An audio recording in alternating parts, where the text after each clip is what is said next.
Boa tarde, eu sou Eduardo Fioretti e eu vim apresentar o nosso trabalho de matemática, cujo tema é fotografia da matemática calculando o perímetro.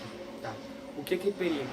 Perímetro é a soma de todos os lados de um determinado objeto, como esse que vocês estão vendo aqui. Foi o objeto escolhido por nós. Como vocês podem estar vendo, é um retângulo. O que é um retângulo? Um retângulo é um objeto que tem dois lados semelhantes, que é aquele com esse e este com esse. São quatro lados, são dois semelhantes, entendeu? Tá. E o que são lados? O lado de um objeto é só essa aresta aqui. E o que nós podemos estar fazendo para medir esses lados para poder calcular o seu perímetro? A gente pode utilizar uma fita métrica como essa aqui, que vai de 0 a 150 centímetros, no caso 1,5 metro. Tá.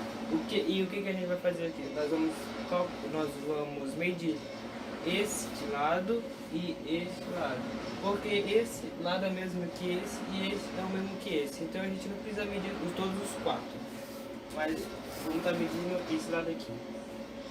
Deu 49,5 e eu vou estar anotando aqui. Deu 39,5, desculpa. Deu 39,5. Aí eu vou adicionar mais 39,5 de novo, porque é o mesmo, esse lado é o mesmo como aquele que eu estava informando, ok? Agora eu vou estar medindo esse lado aqui, que deu 48,5. Eu vou estar anotando aqui, 48,5 mais 48,5. E o que nós vamos fazer? Nós vamos calcular esses dois valores e no final vamos somar eles, entendeu?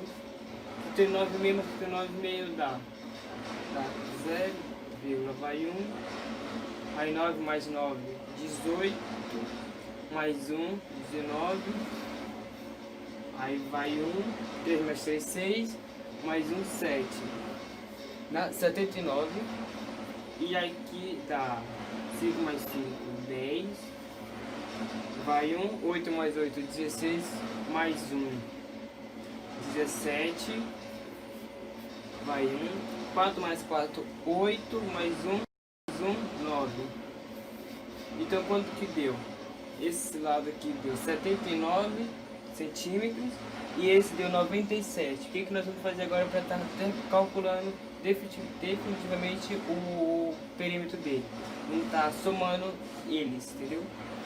Que é 97 mais 79. Okay? O zero a gente não precisa adicionar. Dá 9 mais 7 dá 16, vai 1, aí 7 mais 9 dá 16, mais 1, 17. Então logo nós podemos ver que o perímetro desse objeto é 176 centímetros